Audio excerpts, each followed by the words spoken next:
Okay, let me go over the details for the final essay homework project. The due date is posted on Canvas. You're going to need to have a minimum of 1,000 words. You're going to want to embed your images of the objects, artifacts, or architecture you're discussing in your final project essay into your essay. So I want to see those images included in your essay along with the physical properties. So that's all the objective information, the facts, the artist's name, the name of the work, the date it was made, the size of the artwork, what it's made out of, any information about the technique and what its apparent function is.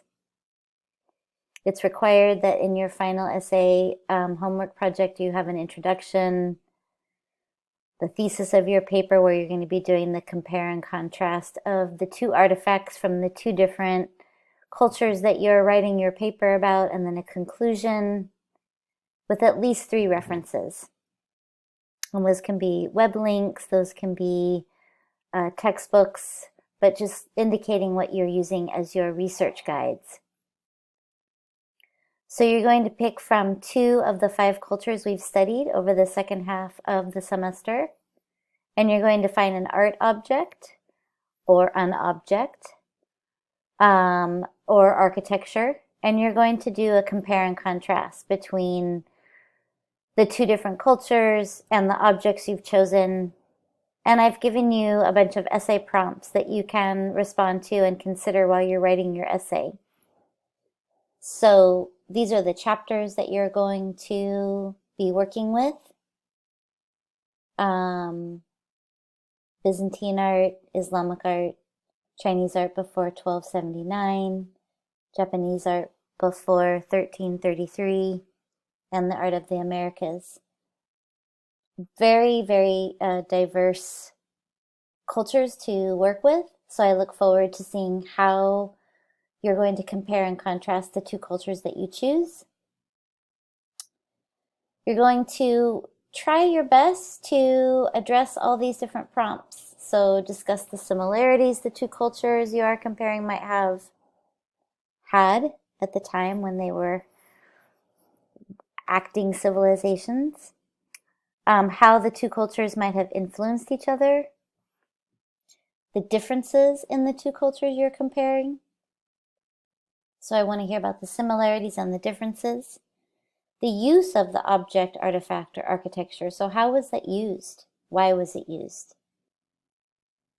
Who made it, designed, or commissioned it? So that's an interesting one that we've discussed in a couple of different learning units.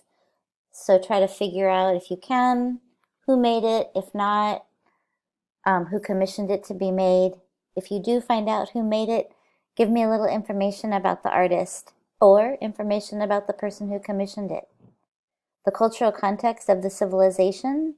So that's going to be the basic information about the dates, the overall political situation that was happening at the time, just any information that you want to kind of summarize that particular culture and how they were an organized civilization. How the object, artifact, or architecture was used by this culture you're referencing. So how was it used? I guess I've said that twice, but it doesn't hurt to hear me say these things twice. The visual signification of the object. So what sort of, most of the objects that we've talked about, and definitely a lot of the architecture, had some sort of visual signification. So I'd like for you to address that in your paper. And then which object, artifact, or architecture do you feel is visually significant